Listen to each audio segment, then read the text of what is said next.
राधा और उसके पति अरुण ने शहर के बाहर एक पुरानी हवेली खरीदी।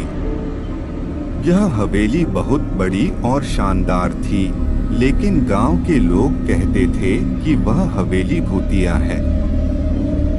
राधा और अरुण ने इन बातों पर ध्यान नहीं दिया और हवेली में रहने का निश्चय किया। शुरुआत के कुछ दिन सब कुछ ठीक ठाक रहा।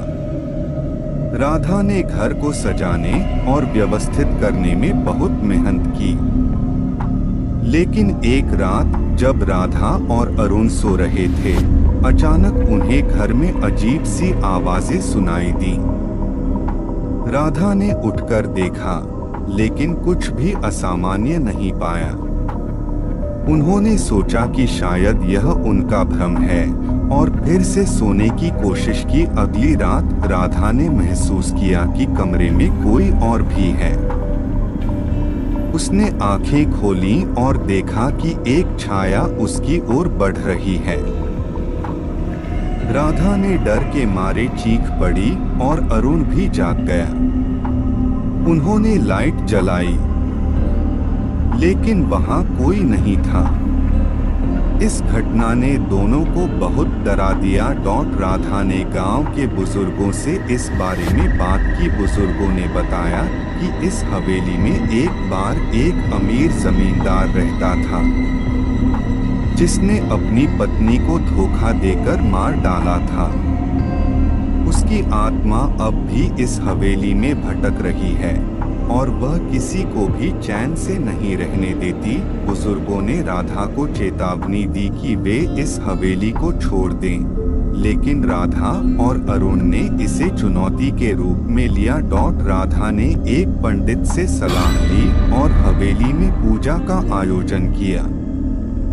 पंडित ने कहा कि इस आत्मा को शांति चाहिए और इसके लिए एक विशेष अनुष्ठान करना होगा। अनुष्ठान के दौरान पंडित ने कहा कि आत्मा की शांति के लिए उसे उसकी आखिरी इच्छा पूरी करनी होगी। राधा और अरुण ने पंडित से पूछा, उसकी आखिरी इच्छा क्या है? पंडित ने कहा, उसकी आखिरी इच्छा है कि उसे न्याय मिले। पंडित ने यह भी बताया कि आत्मा की शांति के लिए उन्हें उस जमींदार की कब्र खोदनी होगी और उसकी पत्नी के अवशेषों को सही तरीके से दफनाना होगा। राधा और अरुण ने पंडित के निर्देशों का पालन किया और कब्र खोदी। उन्हें वहां से एक पुरानी डायरी मिली, जिसमें जमींदार ने अपने अपराध को स्वीकार किया था।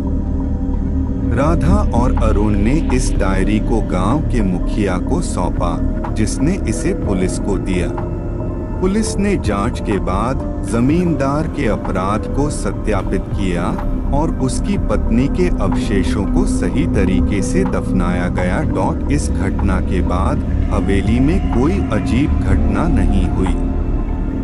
राधा और अरुण ने हवेली में शांति और खुशहाली से रहने लगे, लेकिन राधा को हमेशा वह रात याद रहती थी जब उसने उस छाया को देखा था। उसने समझ लिया था कि किसी भी शापित जगह को शांति देने के लिए वहां के रहस्य को सुलझाना और न्याय दिलाना आवश्यक होता है। गांव के लोग अब राधा और अरुण की बहादुरी की तारीफ करते थे और हवेली को फिर से एक सम्मानजनक जगह मानते थे। राधा ने यह सिद्ध कर दिया कि सच्चाई और न्याय से किसी भी शापित आत्मा को शांति मिल सकती है।